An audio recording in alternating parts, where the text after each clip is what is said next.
हाँ, परमेश्वर का वचन कहता है यूहन्ना बपतिस्मा देने वाले के दिन से परमेश्वर का राज्य उन लोगों के लिए है जो बलपूर्वक ले लेते हैं जो उनका है। आमीन। अगर उत्तर चाहिए तो वायलेंट फेथ डेवलप करना पड़ेगा, भीख मांगने से नहीं होगा। You will have to develop violent faith, tenacity to go after your answer at any cost. आप देखते हो कि ये लोग विश्वासी थे सालों से। You see, they were believers for years. मगर फिर क्या हुआ, जब उन्होंने सत्य को जाना, सुसमाचार को सुना, सुसमाचार ने उनके अंदर विश्वास को प्रकट किया और उस विश्वास के द्वारा उन्होंने वो पोजेस कर लिया, कब्जा कर लिया जो यीशु ने क्रूस में उनके लिए 2000 साल पहले रख दिया था। But when they knew the truth, it brought faith in their heart, and through faith they possessed what Jesus had already done for them 2000 years ago through the cross. Amen.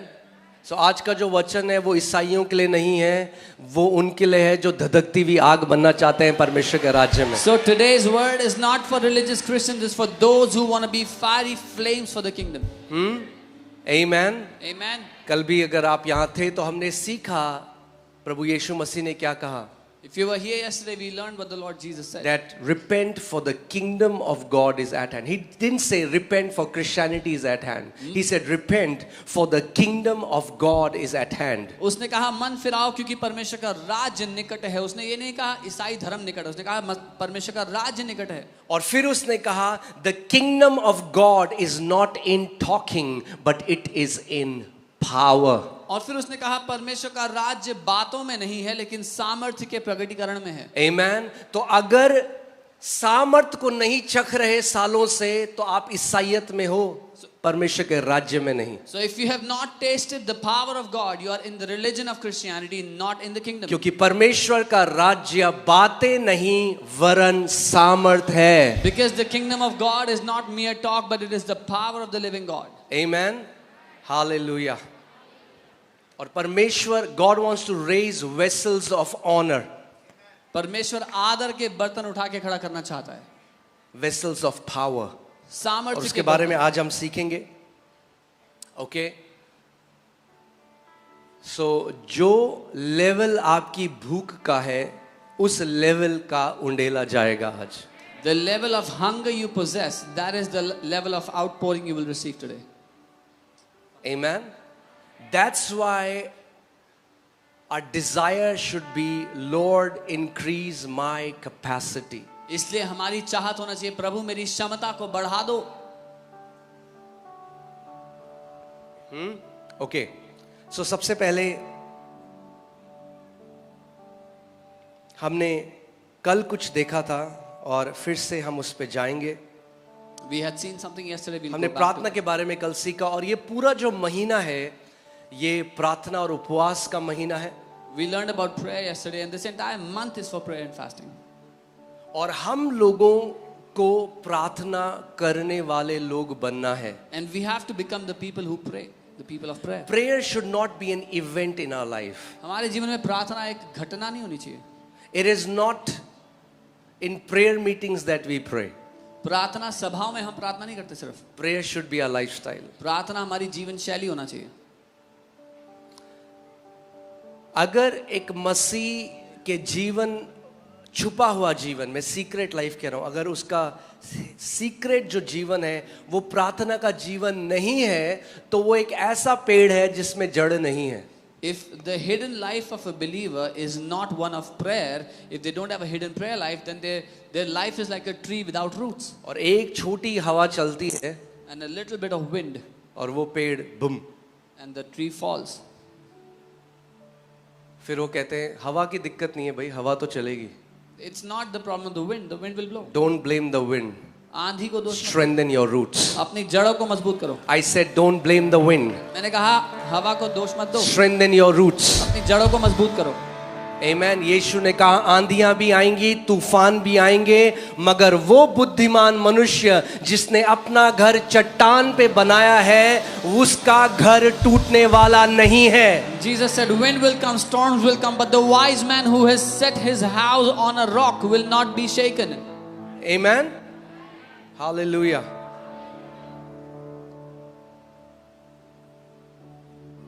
The Bible says, if you faint in the day of adversity, your strength is small. Bible कहती है अगर तू विरोध के दिन में गिर जाए तो तेरा बल कम है. So हमारा काम क्या है? So what is our job? We have to grow in the power, in the anointing of the Holy Spirit. हमें सामर्थ्य और अभिषेक में बढ़ना है पवित्र आत्मा के. Amen. So कल जब हम प्रार्थना कर रहे थे, प्रभु ने मुझे कुछ सिखाया. मैंने कभी उसको वैसे नहीं देखा था, मगर कल एक नए नज़रिए से मैंने देखा. और जो कल आए थे आप दोबारा ये सुनोगे, पर ये बहुत अच्छी बात है. और मैं इस पर थोड़ा और समय आज देना चाहता हूँ कि हम इस बात को समझें. I want to give some more time on something that I spoke about yesterday, but I want us all to understand it better. तो आप जानते हैं हम पानी पीते हैं जीने के लिए, You know, we drink water to live. Right? कुछ लोग पी भी रहे हैं. सेम पानी, हम उस पानी को पीते हैं, We drink the मगर same water. पानी से ही बर्तन भी मांजते We हैं, wash dishes with the same water. पानी से गार्डनिंग भी करते हैं, गमलों में भी डालते We हैं, do gardening with the same water. और पानी वॉशरूम में भी यूज करते हैं फ्लश करने के लिए. And we use water in our washrooms to flush. पानी सेम है, The water is the same, मगर उसकी शुद्धता डिपेंड करती है वो कहाँ इस्तेमाल किया जाएगा. but its purity depends on where it's going to be used. It's the same water, वही पानी है, बट द प्योरिटी, वो किस रीति से शुद्धता से गया है, ये डिसाइड करता है कि वो कहाँ इस्तेमाल होगा पानी. but what manner of filtration has it gone through will determine where it will be used. That same water. जो पानी टॉयलेट में यूज करते हैं वो पी नहीं सकते. The water you use in the toilet, you can't drink that. पानी ही है, पानी तो है. It's water. नो, पानी है मगर वो शुद्ध नहीं है. Yes, it is water, but it's not pure. It is okay for flushing your toilet, toilet flush करने के लिए चलेगा वो, but it is not okay for you to drink it. लेकिन पीने के लिए ठीक नहीं है वो. Let's see the scripture. Okay. 2 Timothy 2:19 and we'll read till verse 22. दूसरा तिमुथियुस 2 उसका 19 से 22 तक हम पढ़ेंगे. इसीलिए हम सबको, मैं चाहता हूं आप इस बात को समझो कि हम उपवास और प्रार्थना क्यों कर रहे हैं, रीति रिवाज की तरह नहीं कर रहे. That's why I want you all to understand why are we praying and fasting. This is not a ritual. तो भी परमेश्वर की पक्की नींव बनी रहती है और उस पर यह छाप लगी है, प्रभु अपनों को पहचानता है. Nevertheless, the solid foundation of God stands, having this seal: the Lord knows those who are His. प्रभु अपनों को पहचानता है. The Lord knows those who अपने are पड़ोसी His. को बोलो, प्रभु अपनों को पहचानता है. Tell your neighbor, the Lord knows those who are His. Amen. और जो कोई प्रभु का नाम लेता है वह अधर्म से बचा रहे. Let everyone who names the name of Christ depart from iniquity. English Bible में ये नहीं कहती बचा रहे, इंग्लिश बाइबल कहती है डिपार्ट, अलग करे अपने आप को, डिपार्ट वहां से निकल जाए. The English Bible says, separate yourself from iniquity, depart from iniquity. कितने लोग यहाँ प्रभु का नाम लेते हैं? How many people here call the name of Then Christ? God, the word of God is telling you, depart from iniquity. परमेश्वर का वचन आपको ये कह रहा है कि अधर्म से दूर हो जाओ. आज कितने लोग हैं वो कलीसिया भी आते हैं मगर बाहर जाते हैं मुंह में वही गंदी गालियां हैं. There are so many people who come to church today, but when they go out, they use the same cuss words. मैं उनकी बात नहीं कर रहा जो नए हैं. जो नए हैं उनके लिए बहुत अनुग्रह है बढ़ने का. मैं उनकी बात कर रहा हूँ 10 साल हो गए, 20 साल हो गए कलीसिया आते हुए, सारे गीत आते हैं मगर मुंह नहीं बदला अभी तक. I'm not talking about those who are new in the Lord, new to the church. There is so much grace for them. But those who are here, those who are in the church for 10 years, 20 years, their songs they sing, but their mouth has not changed. आज भी जब pressure आता है life में तो वही गालियां निकलती हैं जो वो व्यक्ति देता है जो परमेश्वर को नहीं जानता. Even today, when life's pressure comes, they use the same cuss words that a person who doesn't know Jesus would. तो आप धर्म में तो हैं पर आपने प्रभु को नहीं जाना. Then you are in religion, but you have not yet known the Lord. जो कोई प्रभु का नाम लेता है अधर्म से अपने आप को अलग करे. Let everyone who names the name of Christ depart yourself from iniquity. जो कोई प्रभु का नाम लेता है अपने आप को अधर्म से अलग करे. Whoever calls on the name of Christ, depart from iniquity. Separate अगर आप yourself. बिजनेसमैन हो और आप भी ऐसी धोखाधड़ी करते हो जैसे बाकी बिजनेसमैन करते हैं, If you are a businessman and you cheat people in your business like the other people do, then you're not walking as you should. तो आप वैसे नहीं चल रहे जैसा आपको चलना चाहिए. ओके, नेक्स्ट आयत. अब ध्यान से सुनना इस बात को. बड़े घर में ना केवल सोने चांदी ही के पर काठ और मिट्टी के बर्तन भी होते हैं, कोई कोई आदर और कोई कोई अनादर के लिए.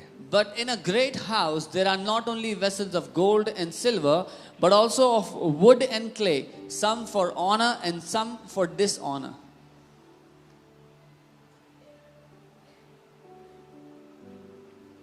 You decide.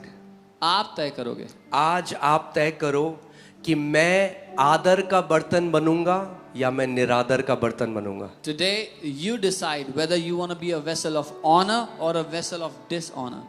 कल भी हम इसमें बात कर रहे थे. आप देखेंगे पुरानी हिंदी पिक्चरों में दिखाते थे कि एक क्रिश्चियन बंदा आया, और वो कैसे दिखाते हैं क्रिश्चियन बंदे को कि वो पियक्कड़ है. You know, in the old Hindi movies they would show a Christian guy, and how they would show the Christian guy as a drunkard. क्या दुख की बात है कि मसीहों को लोग पियक्कड़ की तरह जानते हैं. अरे क्रिश्चियन है बंदा, ये दारू पीने वाला है. It's such a sad thing that people know believers, Christians, as those who are drunkards. तो वो व्यक्ति जो क्रिश्चियन था वो क्या बना? आदर का बर्तन बना या निरादर का बर्तन बना? The man who was a Christian, did he become a vessel of honor or a vessel of dishonor? क्या उसने अपने मालिक के लिए आदर लेके आया वो या निरादर लेकर आया? Did he bring honor to his master or dishonor to his master? We have to now think about this, that the way we are living, are we bringing honor to our creator, our father, or we are bringing dishonor to our father? हमें ये समझना है जैसे हम जी रहे हैं उससे क्या हमारे मालिक, हमारे पिता का आदर हो रहा है या उसका निरादर हो रहा है. क्योंकि बड़े घर में, उसके घर में अलग अलग बर्तन हैं. Because in a great house there are different kinds of vessels. Bathroom में मग्गा होता है ना, You have a mug in your washroom. Kitchen में नहीं ले जाते आप. You don't use it in the kitchen. पानी नहीं पीते उससे. You don't drink water with it. आप किसी के घर गए और वो बाथरूम का मग्गा ले आया आपके पास, You go to someone's house and they bring their washroom mug बोला इससे पियो जी. and tell you to drink water from it. हर घर में आदर और निरादर के बर्तन है. Every house has vessels of honor and dishonor. Next verse. यदि कोई अपने आप को इनमें से शुद्ध करेगा, Therefore, if anyone cleanses himself from the latter, तो वो आदर का बर्तन और पवित्र ठहरेगा. he will be a vessel for honor, sanctified. यानी परमेश्वर ने नहीं चुना कि आप आदर का बर्तन बनोगे या निरादर का बर्तन बनोगे. That means God has not chosen whether you will be a vessel of honor or a यदि vessel of कोई dishonor. अपने आप को इनमें से शुद्ध करे, If anyone cleanses himself from these, इसका मतलब आप चुनते हो कि आप आदर का बर्तन बनना चाहते हो या निरादर का बर्तन बनना चाहते हो, उस शुद्धता से जिसके द्वारा आप जाते हो. that means you determine, you decide what kind of purification you want to go through and what kind of a vessel you want to be. Amen.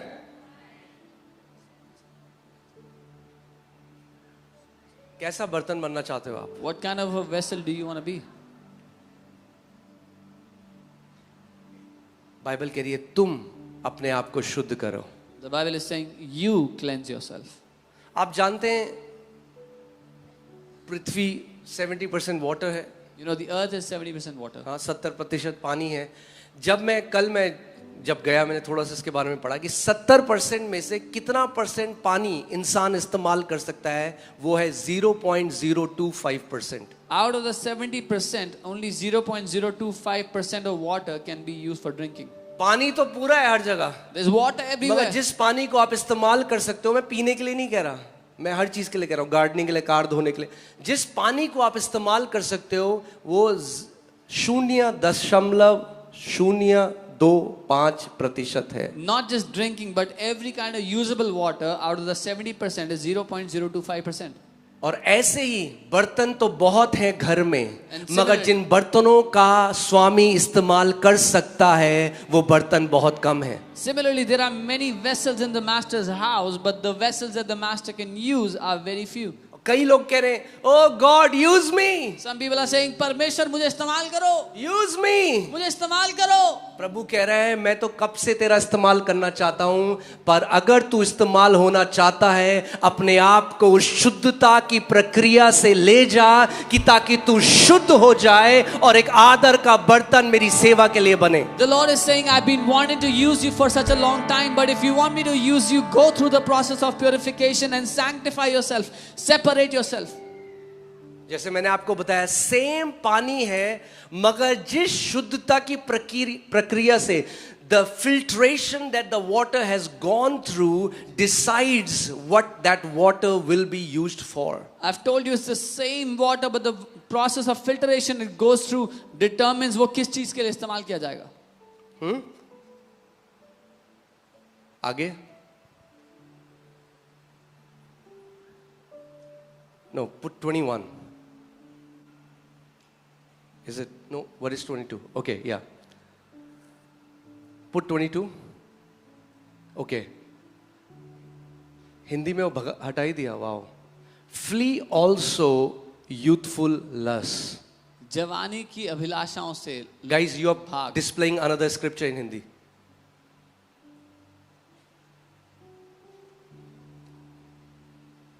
This is not the scripture. इसमें लिखा है जवानी की अभिलाषा से भाग. Flee from youthful lust. हाँ, negotiate मत कर. Don't negotiate. क्या with it. कर जवानी की अभिलाषा से? Run. मगर सुनो, कई लोगों को लगता है जवानों में जवानी की अभिलाषा होती है. अरे कई बूढ़े भी हैं जिनके अंदर जवानी की अभिलाषा अभी भी है, क्योंकि उन्होंने अपने शरीर को अपने पवित्र आत्मा के अधीन नहीं किया. People think only the youth have youthful lust. Even the old people have youthful lust because they have not sanctified themselves from the youthful lust till date. कितने लोग मेरी बात समझ रहे हैं? It's not the youth. जवान वो की बात सबके नहीं लिए है. लिख रहा है. This is There for were everyone. lust that came in you when you were young, and some of those lusts have been with people even though they have become old. They are still struggling with the youthful lust. कई ऐसी अभिलाषाएं, ऐसी लालसाएं थी जो आप में तब आई जब आप जवान हो रहे थे, और वो आज तक आपका पीछा करती आई हैं जो उस समय तक थी. Thank God for this thundering silence. घंघोर सन्नाटे के लिए धन्यवाद. आपके शरीर को नहीं पसंद आएगा ये मैसेज, मगर आपकी आत्मा उछल रही है, अंदर से बोल रही है आमेन, hallelujah. Your body will not like this message, but your spirit is rejoicing, saying Amen. क्योंकि जब आप अपने आप को परमेश्वर को एक पवित्र और भावता हुआ बलिदान करके चढ़ाओगे, तो उस मालिक की सेवा के लिए महान रूप से इस्तेमाल किए जाओगे दुनिया के छोरों तक.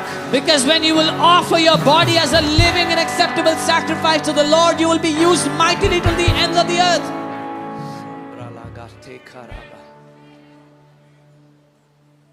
Amen. एक जीवन प्रभु ने हमें दिया है. The Lord has given us one life. कल भी हम ये बात कर रहे थे. आपको पता चला आप इतने साल के हो गए? Did you realize you grew this old? आपको पता भी नहीं चलेगा जब वो दिन आ जाएगा जब प्रभु से के सामने खड़े होगे. You won't even realize when the day will come when you will stand before the Lord. एक जीवन है. You have one life. अभी आपको डिसाइड करना है, प्रभु क्या मैं तुझे आदर लाने वाला बर्तन हूं या मैं निरादर लाने वाला And you have बर्तन. to decide it now whether I'm going to be a vessel of honor for you, Lord, or a vessel of dishonor. अभी डिसाइड करना पड़ेगा. Decide it now. जवानी की अभिलाषा से भाग. Run from youthful lusts. Flee from them. Flee. क्या कर? भाग. Flee from them. प्रभु ने ये नहीं कहा लड़ वहां पे. He didn't say fight them. भाग. Run away. God doesn't want you to fight temptation. God wants you to run away from it. परमेश्वर नहीं चाहता आप लड़ाई कर रहे हैं अभिलाषाओं से, लालसाओं से. यानी भागें उनसे. ऐसी जगह जहां टेम्पटेशन आपको परेशान कर सकती है, उस जगह जाओ ही मत. So a place that can tempt you, that can bother you, don't go to that place. Flee from youthful lust. दूर भागो ऐसी अभिलाषाओं से. जवानी की अभिलाषाओं से भाग, और जो शुद्ध मन से प्रभु का नाम लेते हैं उनके साथ धर्म और विश्वास और प्रेम और मेल मिलाप का पीछा कर. But pursue righteousness, faith, love, peace with those who call on the Lord out of a pure heart. Amen? Amen? Amen. सोचो, एक राजा है. आप जानते हैं कई ऐसे देश हैं जहां हर किसी को आर्मी में जाना पड़ता है. You know, there's nations where everybody has to enroll in the कई army. ऐसे किंगडम्स हैं जहां हर किसी को राजघराने में जो होगा मेल उसको भी जाना पड़ेगा. Some kingdoms where even the royal family males have to enroll in the जो army. राजा का बेटा है उसको भी जाना पड़ेगा आर्मी में. Even the son of the king himself has to go in the army. अब सोचो, एक राजा है. Guys please take care of it. Now एक imagine- राजा है और उसका बेटा उसे आर्मी में भेजना है. Now imagine there's a king who has to send his son in the army. और बेटे की इतनी मोटी तोन निकली है. And the son has a big belly. क्या वो बेटा है? Is he a son? Yes. हम कई लोग कह रहे नहीं भाई बेटा है. मोटा हो गया तो बेटा नहीं है. मोटा बेटा, पतला बेटा, बेटा तो बेटा है. He is a son whether he has a belly or Raja not. का बेटा है. He is a son of the मगर king. आर्मी में कुछ जो नियम हैं, जो प्रोटोकॉल्स हैं, वो उस आर्मी में सर्व करने के लिए फिट नहीं है. Even though he is a son, but he is not fit according to the protocols of the army to serve in the army. अब आप कुछ लोग, हाँ, कुछ लोग गुस्से से मत देखिएगा मुझे. अब मैं आपके शरीर की बात है, शरीर का इससे कोई लेना देना नहीं. मैं एक एग्जांपल दे रहा हूँ. I am not talking about your body, I am giving an example. कोई वो व्यक्ति जो शरीर में फिट है, इसका मतलब ये नहीं वो आत्मा में भी फिट है. Anyone who is fit in their body doesn't mean they are fit in their spirit also. Okay? Guys, can you take her out?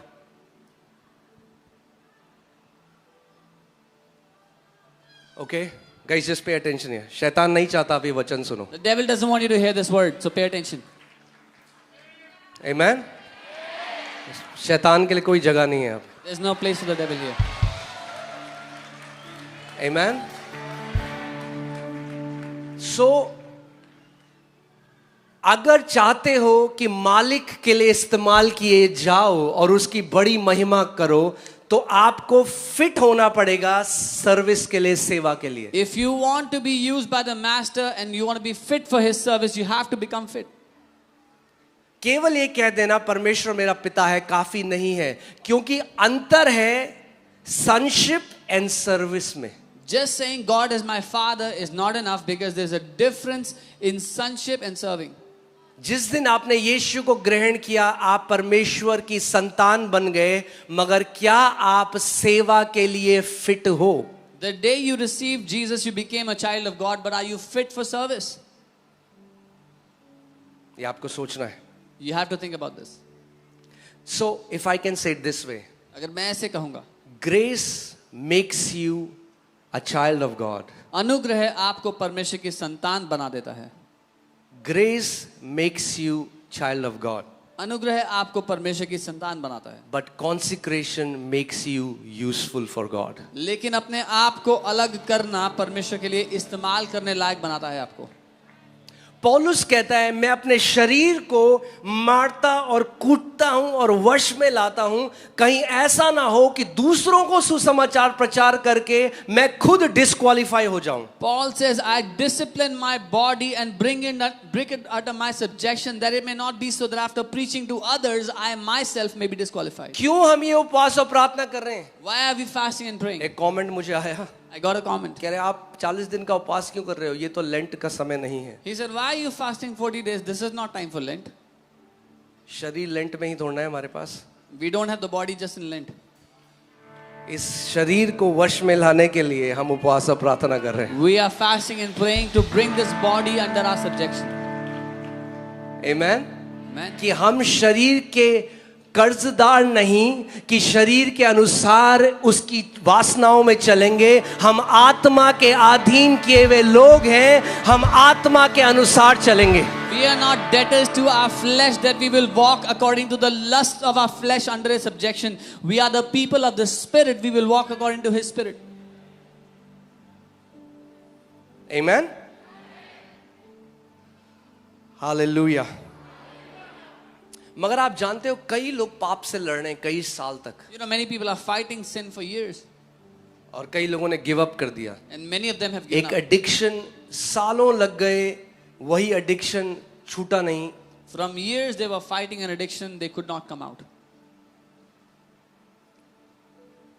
अब मैं जो आपको बात बता रहा हूं ध्यान से सुनिएगा। Now hear carefully what I'm telling you. Sin will never affect your sonship, पाप कभी भी आपके पुत्र होने को नहीं बिगाड़ सकता, but sin will affect your fellowship. लेकिन पाप आपकी संगति को, प्रभु के साथ जो आपकी संगति है उसको बिगाड़ सकता है। मैंने कल भी ये सिखाया था कि कैसे सैल्वेशन और फेलोशिप दो चीजें हैं। I taught yesterday how salvation and fellowship are two different things. उद्धार अनुग्रह से मिल गया, You got salvation by grace, मगर संगति नहीं दी जाती दान में। संगति कल्टीवेट करी जाती है, संगति बनाई जाती है परमेश्वर के साथ एकांत में समय बिताकर। but fellowship is cultivated by spending time with the Lord in the quiet place. क्या सच में आपकी संगति अपने पिता के साथ है? Do you truly have fellowship with your Father? क्या सच में जब एकांत में कोई नहीं देखता तो आप अपने पिता के साथ समय बिताते हो? In the quiet place, when you're alone, when nobody is watching, do you really spend time with your Father? या आप केवल जब कलीसिया आते हो, जब मिलते हो, तब आप आराधना करते हो? Or do you only worship when you come to church, when you're in among people? यीशु, और स्वर्गदूत स्वर से कह रहे हैं ये कौन है, बाकी पूरे हफ्ते दिखाई नहीं देता, सोमवार से शनिवार कहाँ होता है, और जैसी संडे को यीशु। Someone is worshiping and the angel like, where's this guy from Monday to Saturday? We only see him on Sundays. पिता जो गुप्त में देखता है तुम्हें खुले में पुरस्कार देगा। The Father who sees in secret will reward you openly. पिता कहाँ देखता है? Where does the Father अरे see? यहाँ तो मनुष्य देखता है। Here men पिता see. अकेले कमरे में देखता है जब कोई नहीं देखता, वहां पिता देखता है आपको। The Father sees in the secret place where nobody else sees you. That's where the Father sees you. Amen. मैं आपको बहुत एक इजी तरीका बता रहा हूँ, रॉकेट साइंस नहीं है। This is पाप not के rocket जीवन से science. बाहर आना मुश्किल नहीं है। It's not difficult to come out of a sinful जो lifestyle. करना है मसीह लोग वो नहीं करते, और जो नहीं करना वो करते हैं। What believers are not supposed to do, that they do, and what they are supposed to do, they पहली don't do. बात, इस बात को समझ जाओ, आप विल पावर से पाप की शक्ति को नहीं तोड़ सकते। First understand, you cannot break the power of sin by your own willpower. हाँ, न्यू ईयर रेजोल्यूशन की तरह आप नहीं कह सकते कल के बाद नहीं करूंगा, You cannot say like a New Year resolution after और tomorrow. फिर I'm 10 not मिनट gonna बात do करते हो, फिर कहते हैं प्रभु। it. And then after 10 minutes you do it and you're like, Lord. This life is impossible without being filled by the Holy Spirit. ये जीवन जीना असंभव है पवित्र आत्मा से भरे कितने लोग बिना। मेरी बात सुन रहे हैं? पवित्र जीवन जीना मुश्किल है, असंभव है बिना पवित्र आत्मा के, और बहुत आसान है अगर पवित्र आत्मा से भरे हुए हो तो पवित्रता फल बन जाता है उसका। To live a holy life is very difficult if you're not filled with the Holy Spirit, and when you are filled with the Holy Spirit, pure life becomes a fruit of it. चलिए ये देखते हैं यहाँ पे इफिसियों 5:18। Ephesians 5:18. Do not be drunk with wine. दाख रस से दाख मधु से मतवाले मत बनो। अगर है यहाँ पर कोई आज भी जो रात को लिटिल लिटिल लेते हैं,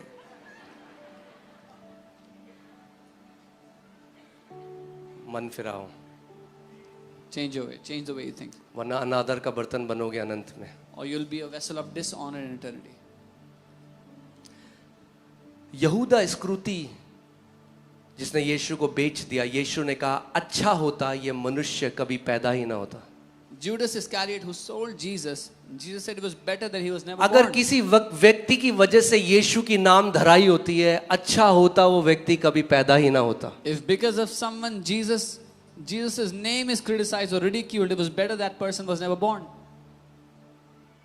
आपको क्यों आप के अंदर जब ये डिजायर आ जाएगा, प्रभु मैं एक आदर का बर्तन बनना चाहता हूं. When this desire comes in you, Lord, I want to be a vessel of honor. मैं ये शरीर कुछ समय बाद मिट्टी में मिल जाएगा, मगर इसको मिट्टी में जाने से पहले खुदावन मेरे इस मिट्टी के शरीर से मैं तेरे को एक बड़ी महिमा, एक बड़ा आदर दूं. This body will one day go back to dust, but before it does, Lord, let my body give you great honor.